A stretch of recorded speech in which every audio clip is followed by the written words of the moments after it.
Hello, everybody. Welcome to our weekly sleep clinic. I'm really happy that people can join us, and I'm happy to be able to, um, make sure that we can record this. I'm just making sure that it's speaker view. Just double check. Yes, it is speaker view. So yeah, brilliant. I'm really happy we've got Hilary here. She's a wonderful, wonderful lady, and she's been described as the most exciting executive women under 40 by Business Age magazine. So we really do have an amazing lady here. Hilary trained as an engineer at Cambridge University before her corporate career at the Rover Group. And also, she was at Whirlpool College and Laird Group PLC, and she was implementing new systems, integrating culture change programs and post-acquisition integration. Brilliant. And 8 years ago, Hilary was really good and got into triathlons. She's transformed herself from low-grade amateur to a member of the Team GB age group, and she was also 2023 and 2024 European champion and world championship silver medalist, overcoming a major Achilles injury on the way. Very, very, very good.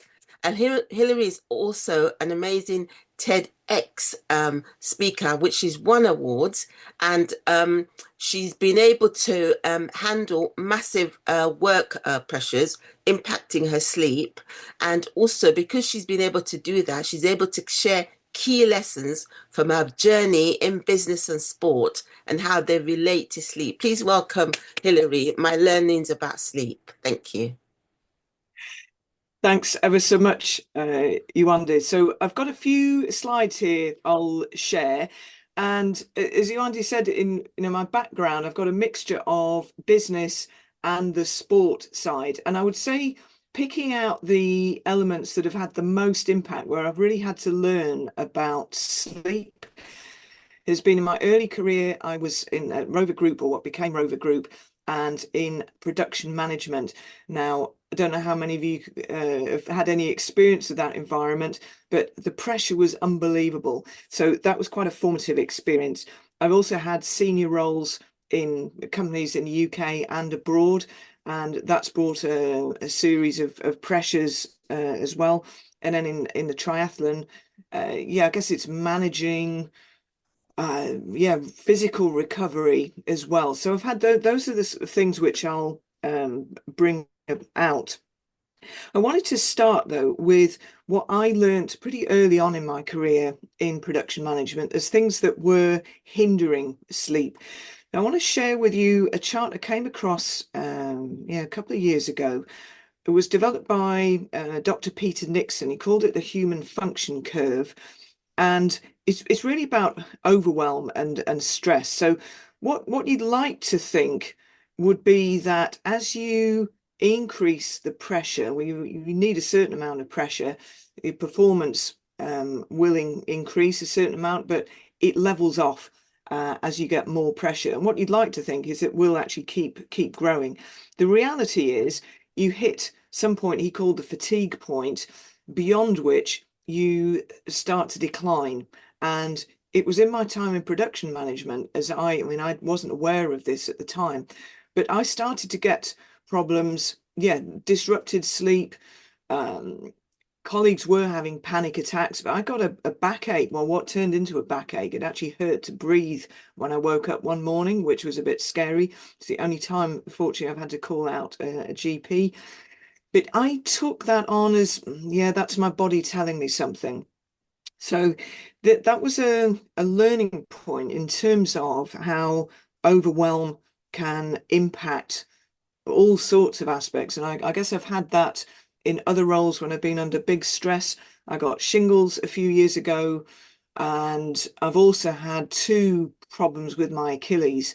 And both, I can't blame it necessarily on stress, but it seems curious. So I'm curious that both times have coincided when I've been under really big work stress. So I think, sleep is impacted by overwhelm, but there's other important health aspects as well, which means it's really important to understand where you are in relation to this fatigue point and manage overwhelm. So I'll come on to some tips about that. The other thing that I've noticed, I think as I've got into the sport, I've got one of these sports watches, happens to be a Garmin. Other brands are available, and it's given me an idea. It's got a feature on it called body battery, and this is it's an algorithm that's monitoring things like heart rate variability. It's giving a 0 to 100 measure of your kind of energy and resources level. So this is me on a normal basis. I would bounce up to 100 overnight, and depending on what I've done during the day, it'll drop and then go back up. But I monitored, during COVID, probably like a few people, I reckon I was drinking more than I ought to. And I started to notice an impact of that, but also from illness. So first of all, if we look at what happened, I did get COVID despite the jabs in 2021. No recovery on the body battery for several days. So that, I think, the sort of thing that, if you do get ill, it's going to have an impact in the sleep, or even if you are sleeping, the recovery that you want to get is not as good. As I said, the alcohol as well, that was after a Christmas party. So probably was more than half a bottle of wine, I would say. But I think I would say you find the drinking culture in the UK, I have to work quite hard to, if I'm going out with people, actually to find alternatives, or just to avoid, to be quite honest, some people, if I know they're drinking too much, I just don't want to do that, because I've seen the impact it has, and it doesn't. I found, even a large glass is going to start to have an impact on sleep. Other things, I don't know, chocolate, sugar, are going to impact as well. The other thing I had to deal with was time zones shifting. One, in terms of night shift working, I was doing a 2-week rotating shift and then permanent night, so 4 nights a week for a period. And I've also had periods where I've been doing quite a lot of long haul flights. So again, getting used to racing up to the airport, literally flight, and then jumping in a hire car and driving off, running meetings for several days, and then go back. So I've had to learn how to manage those things. What I want to share with you is a model that I've developed from my triathlon journey, in terms of how on earth did I go from this low grade amateur to podiums, and come up with 3 simple steps which you can apply to anything you want to get better at. The first element is understanding why you want to do it. So that's motivation. What's important to you about this? So we'll come on to that in terms of sleep.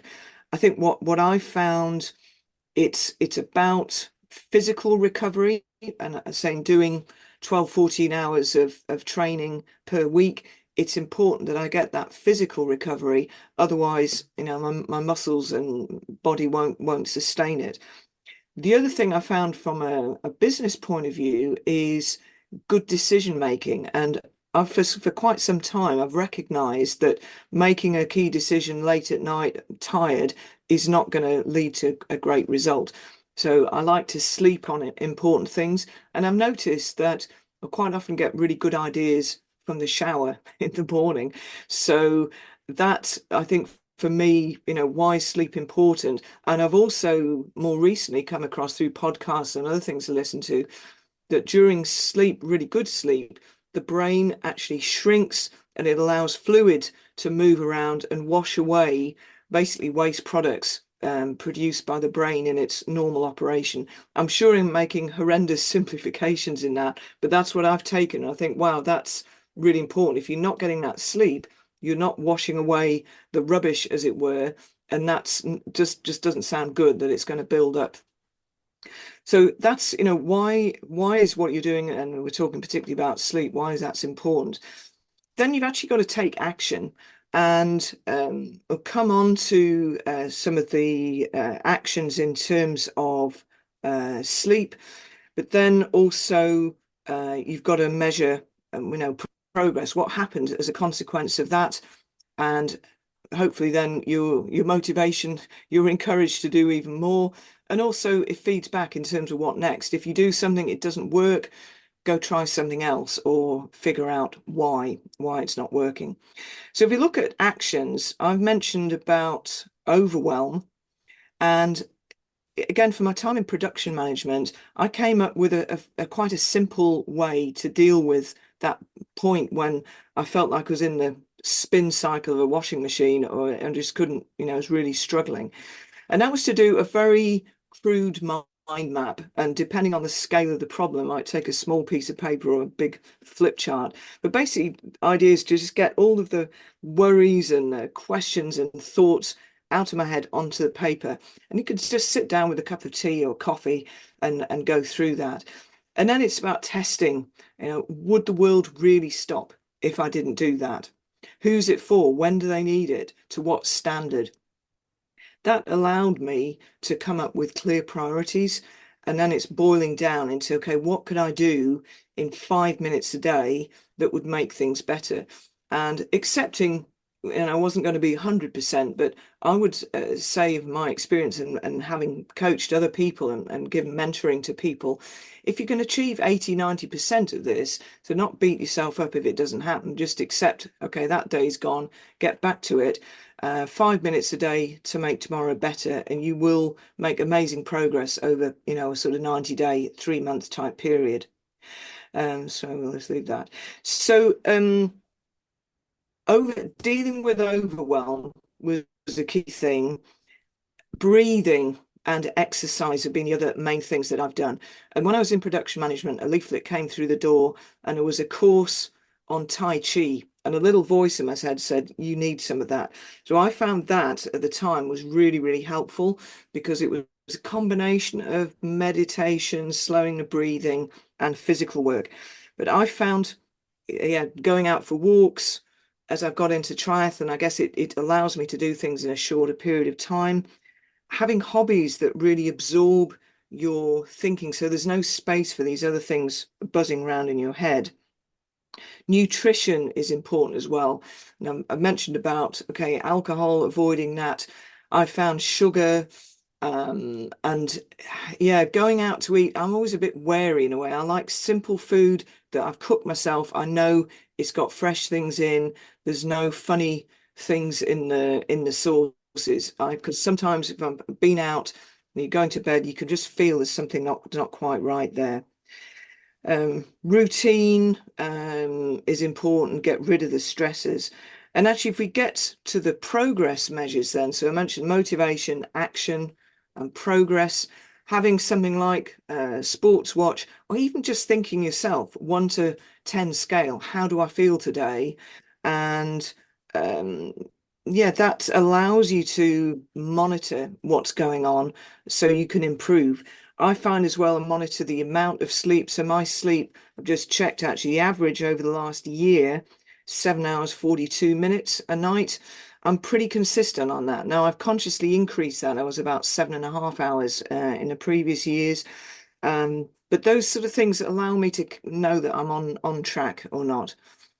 I'm conscious I could talk for much more, but I think those are the main things. I'll just put up my details because I'm very happy if people want to connect and follow up with questions or discussion. But that's that. I'll hand back to Yewande now. If there are questions, we can carry on the discussion. Thank you very much, Hilary. I'm just going to stop the recording. Thank you.